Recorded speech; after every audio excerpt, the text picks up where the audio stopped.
નમસ્કાર દર્શક મિત્રો, આપ જોઈ રહ્યા છો લાઈવ 108 ન્યૂઝ ગુજરાત। જોઈએ આજના મહત્વના સમાચાર સુરતથી અમારા બ્યુરો ચીફ સુનિલ ગાંજાવાલા સાથે। સુરતના પુણા વિસ્તારમાં તોડી દહાડે લૂંટની ઘટના સામે આવી। સુરતના પુણા વિસ્તારમાં તોડી દહાડે લૂંટની ઘટનાએ પોલીસ તંત્રને દોડતું કરી દીધું હતું। લેસની દુકાનમાં કામ કરતા કર્મચારી પર ચપ્પુથી હુમલો કરી અને બે લૂંટારૂ ₹3 લાખની લૂંટ ચલાવી ફરાર થઈ ગયા હતા। સુરતના પુના વિસ્તારમાં આવેલ બેઠેલા બે અજાણ્યા શખ્સોએ તેમના પર અચાનક ચપ્પુ વડે હુમલો કર્યો હતો અને રૂપિયા રોકડા ₹3,50,000ની લૂંટ ચલાવી અને લૂંટારૂઓ ફરાર થઈ ગયા હતા।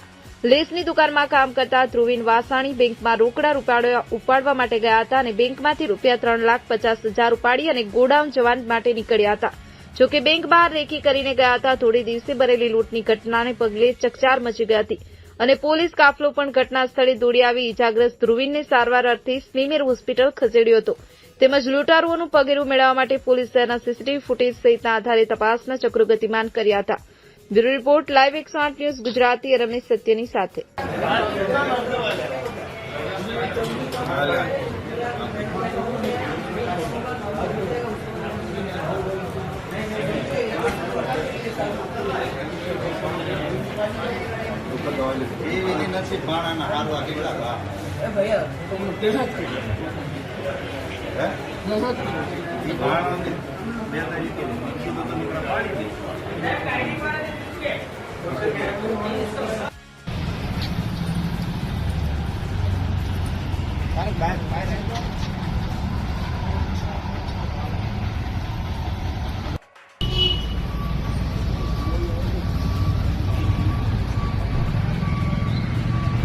સુરતના પુણા વિસ્તારમાં તોડી દહાડે લૂંટની ઘટના સામે આવી।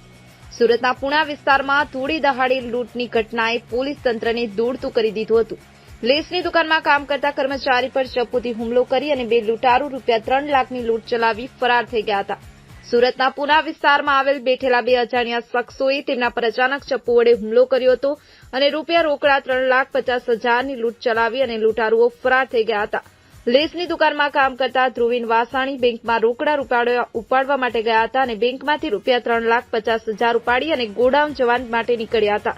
જોકે બેંક બહાર રેકી કરીને ગયા હતા। થોડી દિવસે ભરેલી લૂંટની ઘટનાને પગલે ચકચાર મચી ગઈ હતી અને પોલીસ કાફલો પણ ઘટના સ્થળે દોડી આવી ઇજાગ્રસ્ત ધ્રુવીનને સારવાર અર્થે સ્મીમેર હોસ્પિટલ ખસેડ્યો હતો। તેમજ લૂંટારૂઓનું પગેરું મેળવવા માટે પોલીસ શહેરના સીસીટીવી ફૂટેજ સહિતના આધારે તપાસના ચક્રો ગતિમાન કર્યા હતા। Bureau report live 108 news Gujarati Ramesh સત્યની સાથે।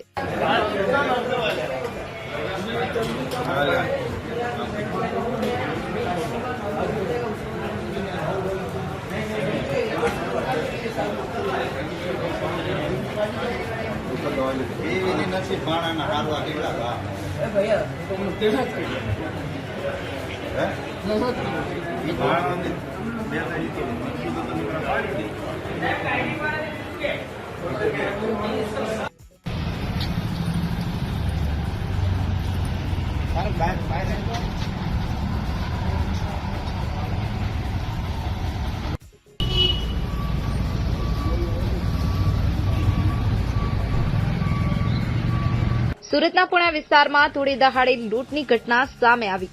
સુરતના પુણા વિસ્તારમાં તોડી દહાડે લૂંટની ઘટનાએ પોલીસ તંત્રને દોડતું કરી દીધું હતું। લેસની દુકાનમાં કામ કરતા કર્મચારી પર ચપ્પુથી હુમલો કરી અને બે લૂંટારૂ ₹3 લાખની લૂંટ ચલાવી ફરાર થઈ ગયા હતા। સુરતના પુના વિસ્તારમાં આવેલ બેઠેલા બે અજાણ્યા શખ્સોએ તેમના પર અચાનક ચપ્પુ વડે હુમલો કર્યો હતો અને રૂપિયા રોકડા ₹3,50,000ની લૂંટ ચલાવી અને લૂંટારૂઓ ફરાર થઈ ગયા હતા। લેસની દુકાનમાં કામ કરતા ધ્રુવીન વાસાણી બેંકમાં રોકડા ઉપાડવા માટે ગયા હતા અને બેંકમાંથી ₹3,50,000 ઉપાડી અને ગોડાઉન જવા માટે નીકળ્યા હતા। જોકે બેંક બહાર રેકી કરીને ગયા હતા। થોડી દિવસે ભરેલી લૂંટની ઘટનાને પગલે ચકચાર મચી ગઈ હતી અને પોલીસ કાફલો પણ ઘટના સ્થળે દોડી આવી ઇજાગ્રસ્ત ધ્રુવીનને સારવાર અર્થે સ્મીમેર હોસ્પિટલ ખસેડ્યો હતો। તેમજ લૂંટારૂઓનું પગેરું મેળવવા માટે પોલીસ શહેરના સીસીટીવી ફૂટેજ સહિતના આધારે તપાસના ચક્રો ગતિમાન કર્યા હતા। Bureau report live 108 news Gujarati Ramesh સત્યની સાથે।